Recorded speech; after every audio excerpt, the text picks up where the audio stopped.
There was a person that the first time I met them, I didn't like them.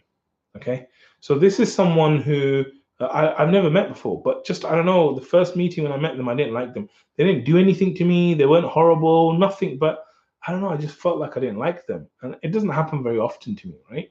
So in my mind, I was like, this is weird. I don't like this person. Why don't I like this person? I don't know. And I did the whole like why, but I didn't really come up with anything great. So anyway, I said to myself, look, you don't like this person. This person is like a great guy, like normal guy. He's a Muslim. You know, he deserves your like normal respect and everything. So like, even though you don't like him, you need to behave correctly. And I think this is a really important lesson because a lot of the times what happens is we follow our emotions blindly, right? We follow our heart. So if our emotions say, oh, like I'm angry, it's like I'm going to be angry to that person.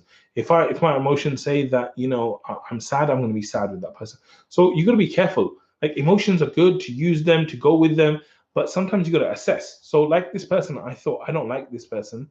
I thought this is an emotion I cannot act upon because it's not correct. There's no reason for me to act upon it. So what I did is I said, I'm going to set myself the opposite direction, right? So what I'm going to do now is because I feel this way, I'm actually going to treat this brother even nicer.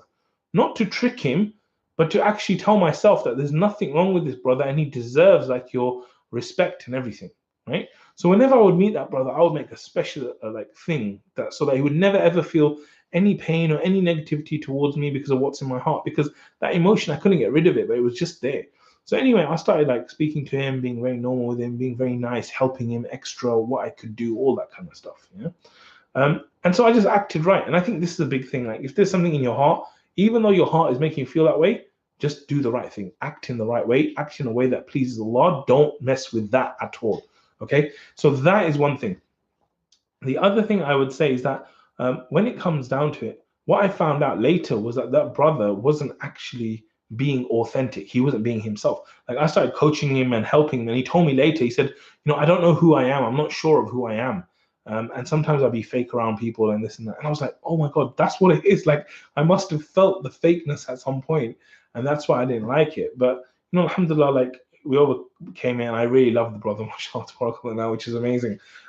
So I would say, like, think about your heart and think about these things that you hold, and then realize that if you're holding something in your heart which is like painful or negative, like maybe you know you've had someone that's really like been horrible to you, or someone that's cheated you or defrauded you or something like that. The truth is that as long as you hold that in your heart, you replay the suffering. Whatever happened, like that pain, it happened. Like, you know, if I punch my hand, there's pain there right now, and it'll be there for a minute or so. Once that pain goes, that pain is not coming ever again, like unless I punch it again. But if I start thinking, oh my God, my hand was in pain, my body will start to feel that pain. And I'm like, oh my God, my hand was in pain, my hand was in pain, my hand was in pain. And you live that every single day. And a lot of the times, that's what happens with our hearts and our past, right? We take our past and we put it in the present right now, like that pain, that pain, that pain. And we just replay and replay and replay and replay. And we suffer over and over again. Even though that punch and that pain happened only once, we replay it all in our minds so many times, but we're just living in suffering, right?